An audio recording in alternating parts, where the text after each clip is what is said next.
What's up everybody, Reba Reebs back at it. So today I'm going to do a garage gym, home gym, whatever you want to call it, tour.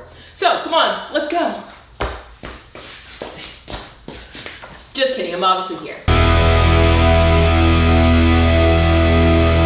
Some things to consider: I do have a 2-car garage, so I do have a lot of space that I am working with. And my garage gym is not done. So there is some other projects that I would like to complete, such as extra storage, plate storage, a barbell rack holder, maybe even painting the walls. I don't know, the possibilities are really endless, but just know that my gym isn't complete, but it is a nice start. All right, so this is my junk area in a sense. It grows, it dwindles, it fluctuates.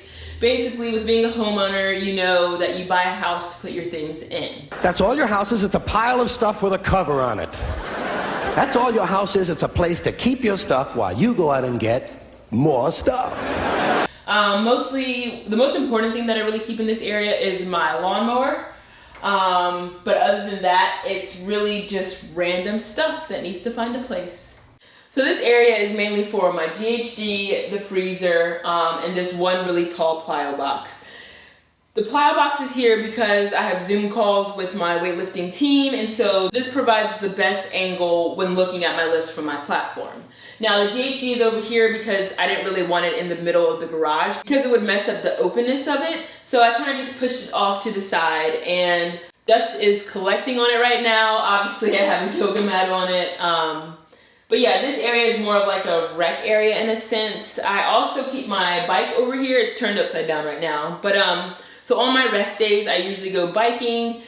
And I know that's not really a rest day activity, but it's something that I do enjoy on my off time. So usually my bike is hanging, but with me using it so often, I just leave it down on the ground for easier access.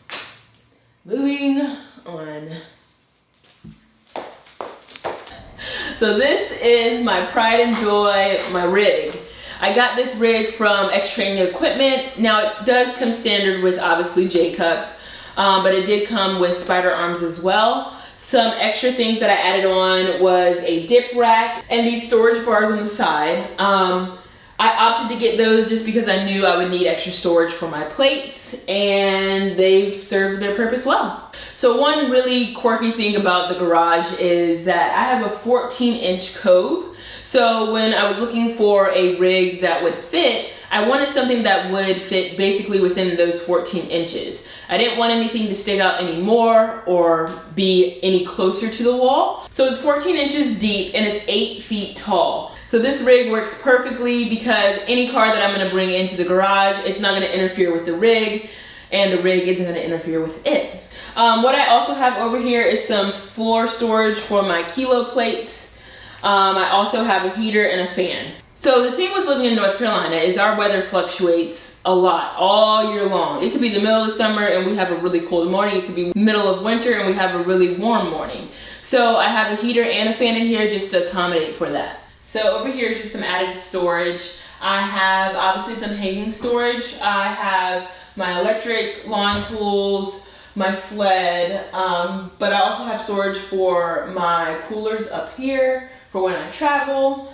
I did buy this table, I think off of Craigslist for like 20 bucks, and it just gives an extra surface for me to store stuff on. Now usually I store my phone and my speaker right here just so it has something to go off of and it's closer to me so I can hear my music throughout my workouts.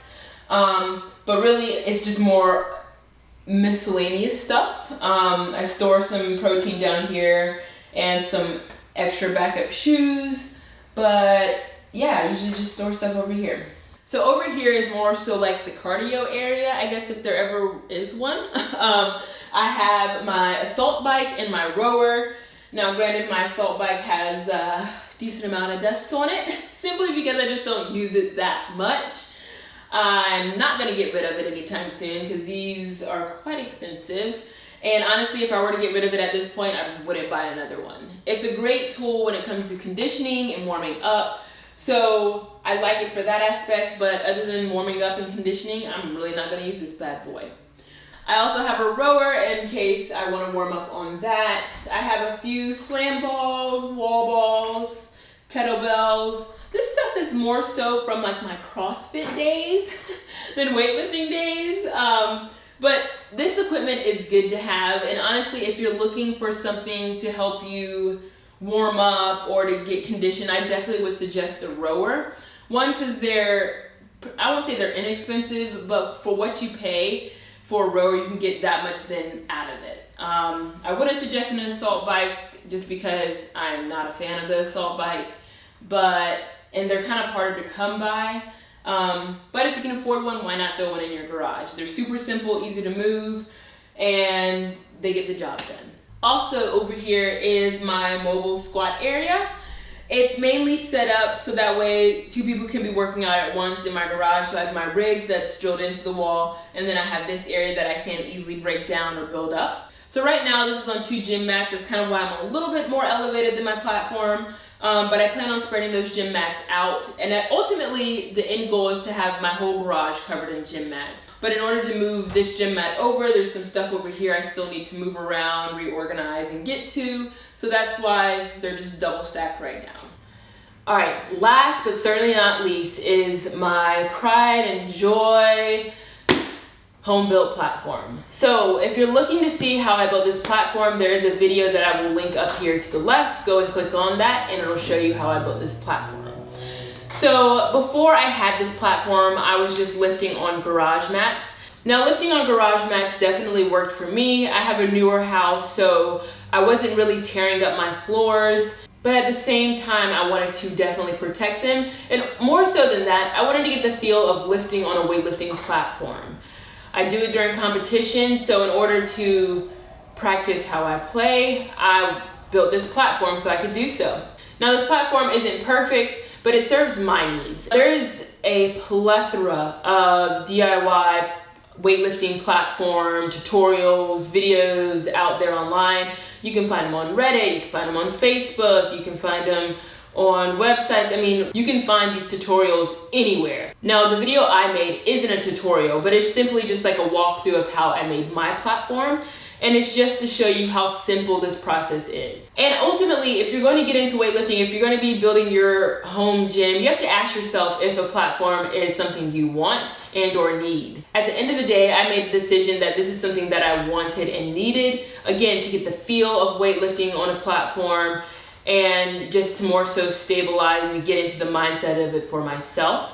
So this was a great project for me and I love it. I really do.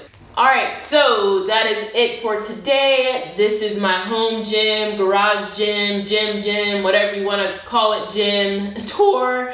I hope you guys enjoyed it. Again, this space isn't perfect. It works for me and what I need out of it. Hopefully you can make yours work for you as well. I hope this gives you some inspiration though of how your gym can look or maybe shouldn't look if you don't like it. But you know what? Make the space into your own, make it work for you, and that's all that matters. All right, y'all, I'm out. Till next time. Peace. How do I get up?